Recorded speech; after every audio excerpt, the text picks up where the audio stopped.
கங்கை நதி போல் புண்ணிய நதியாம் பம்பையில் நீராடி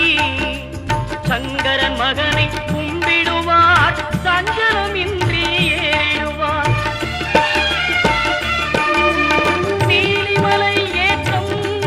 சிவபாலனும் ஏற்றிடுவார் காலமெல்லாம் நமக்கே